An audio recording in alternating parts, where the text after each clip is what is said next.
Assalamualaikum Bu. Waalaikumsalam, selamat datang Indah. Ya Bu. Silakan duduk. Terima kasih.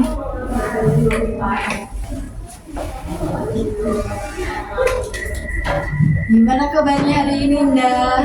Alhamdulillah baik Bu, tapi agak gugup juga. Ini pertama kali saya ikut konseling Bu.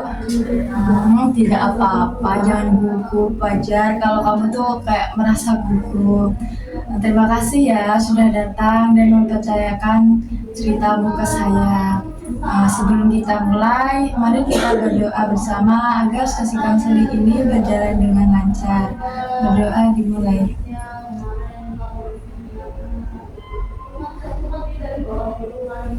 Sudah selesai. Baik Indah, hari ini kita akan menjalani sesi konseling individu dengan pendekatan kognitif behavioral terapi atau CBT ya. Tujuannya adalah membantu kamu memahami dan mengubah pola pikir negatif yang memicu kecemasan sosial, terutama saat berada di kelas. Oh iya Bu, saya mengerti. Oke, sebelum kita masuk ke tahap inti, saya jelaskan dulu aturan selama sesi ya. Yang pertama itu, semua yang kamu ceritakan itu akan bersifat rahasia. Jadi saya nggak akan nyeritain ke orang lain atau siapapun itu. Jadi cukup kita berdua sama Tuhan yang tahu. Dan yang kedua, kita harus saling menghormati dan menjaga etika. Ketiga, kamu diharapkan aktif dan terbuka. Jadi kamu bisa cerita dengan terbuka dengan saya ya, supaya membantu proses konseling ini berjalan dengan lancar dan baik. Dan yang keempat ini, tidak diperbolehkan bermain HP selama sesi berlangsung. Jadi kamu harus fokus sesi konseling ini, jangan main HP, soalnya itu bisa menghambat sesi konseling kita nanti. Iya Bu. Dan yang terakhir, hubungan antara konselor dan klien itu bersifat profesional, bukan pertemanan di luar sesi. Iya Bu, saya setuju. Bagus. Apakah Indah sudah siap untuk memulai sesi hari ini? Saya siap Bu. Alhamdulillah. Nah, Indah, bisa kamu ceritakan alasan kamu datang ke sesi konseling kali ini tuh karena apa? Saya sering merasa cemas Bu setiap kali harus berbicara di depan kelas.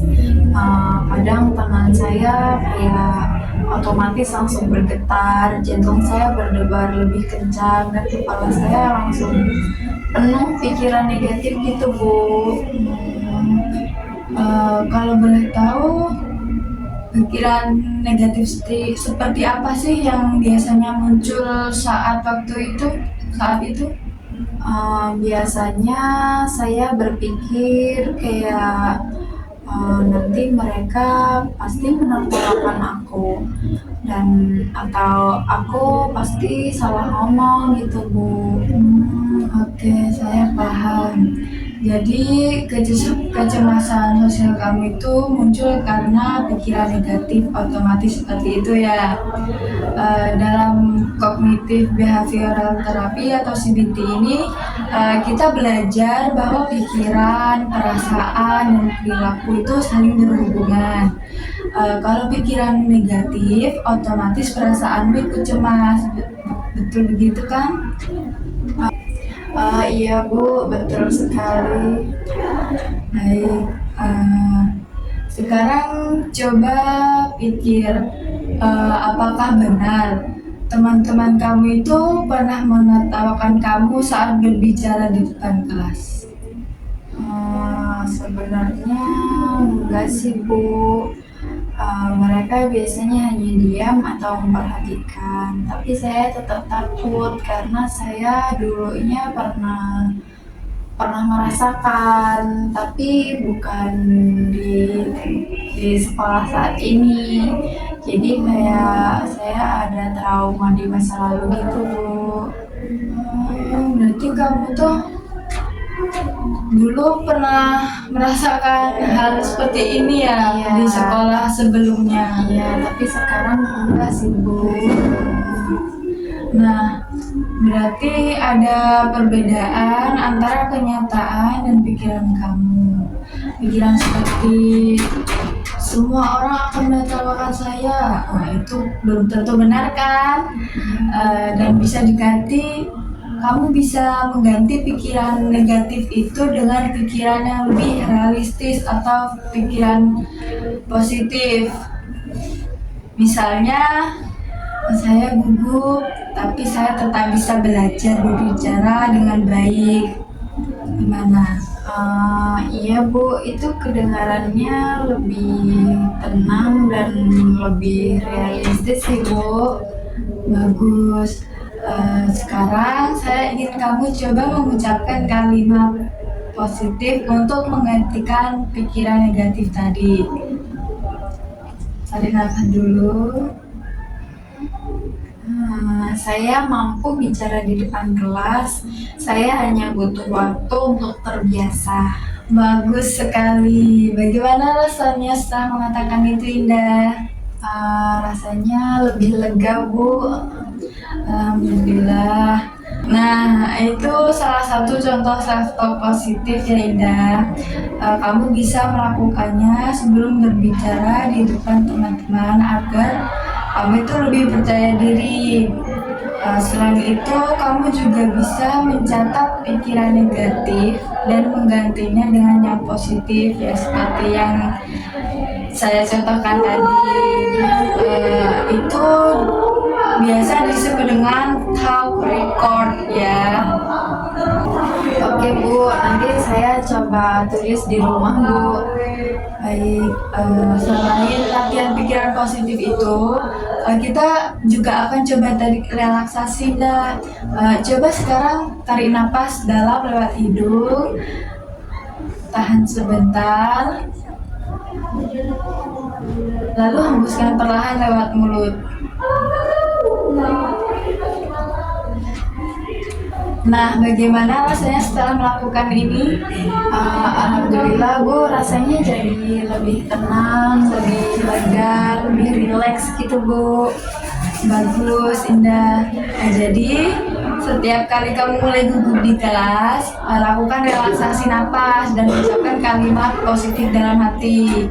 Dengan latihan terus-menerus, kecemasan itu bisa berkurang. Oh iya, Bu. Oke, Indah, dari sesi hari ini, apa yang kamu pelajari? Saya belajar kalau kecemasan saya datang dari pikiran saya sendiri. Saya bisa mencoba merubah pikiran negatif menjadi positif dan melakukan latihan nafas kalau mulai gugup mau berbicara di depan kelas gitu, Bu. Nah, bagus sekali, Indah. Saya senang kamu bisa menyimpulkan dengan baik. Untuk pertemuan berikutnya, kita akan evaluasi bagaimana hasil latihan pikiran positif dan relaksasi kamu. Nah, sekarang Ibu mau kasih kamu satu lembar kerja klien LKK. Nah, ini bisa kamu isi di rumah. Di situ kamu bisa tulis pikiran negatif yang muncul saat kamu di kelas, lalu ubah dengan pikiran positifnya seperti yang kita latih tadi. Gimana, Indah? Oke, siap, Bu. Nanti saya isi di rumah ya, Bu.